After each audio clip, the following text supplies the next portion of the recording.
morning. This week's Parsha is Parshas Emor. And in this week's Parsha, we actually talk about all the different festivals and the mitzvahs that come with them.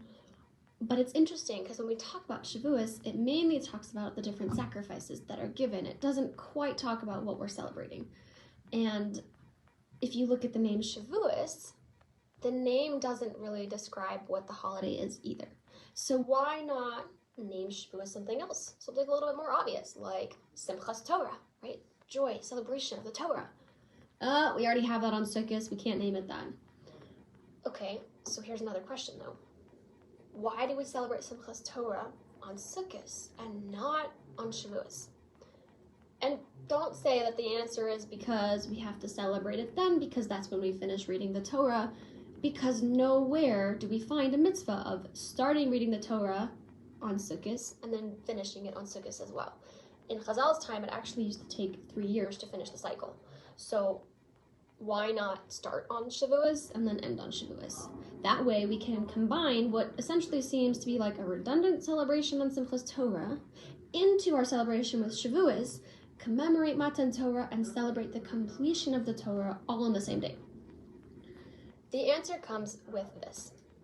There are 2 types of gifts in the world. We have one that has a lot of monetary value, and then we have another that is more a value of who it came from. So monetary value, for example, is cars, diamonds, a painting from a famous artist. Inherent value is a gift that you received from someone special or someone famous. For example, the 36th president, LBJ, was known for his expertise in moving legislation through Congress swiftly, and at the end, he would hold this elaborate celebration to sign all the bills that they passed. And he wouldn't use one pen for each bill. He had many different pens, and for each bill, he would use a different pen. And at the end, he would give anyone who was there one of the pens. A pen is what? $1? But anyone who received this pen understood just how much value it was to it because of what it represented. Same thing for anyone who flies on Air Force One. Anyone who flies on Air Force One with the president was given a pair of cufflinks that had the presidential seal on it. Okay, cufflinks are what, $100? But the fact that it represented being with the president made it so much more. So what happens when a gift has both values together? It has great inherent value, and the giver is someone that you respect. Better yet, the giver is Hashem himself. That's what Matan Torah is. We can't celebrate the dual nature of such monumental gifts on one day. We need both. We need to separate the days. One to celebrate the inherent value of the Torah, and the other to celebrate the relationship with its giver. We see from Chazal that Shavuos is a celebration of the actual value of the Torah. And what we're supposed to do is, during Shavuos, think, what would our life be without the Torah, right? What would our families be like? What would our children be like if they didn't have the guidance of the Torah from infancy and toddlers and so on and so forth through adolescence and further on?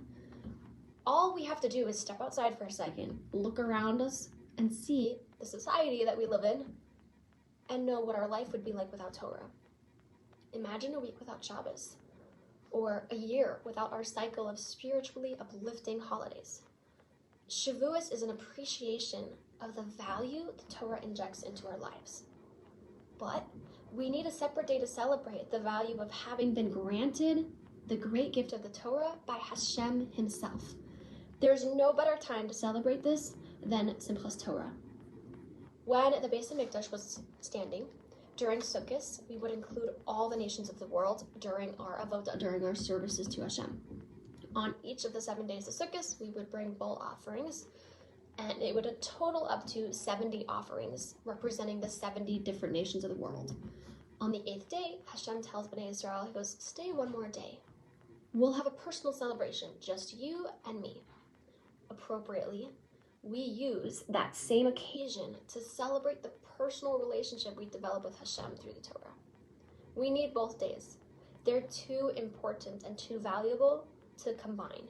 We need one day to celebrate the Torah itself, and we need the other day, Simchas Torah, to celebrate the relationship with the giver of the Torah. I hope you all have an amazing day and a great week.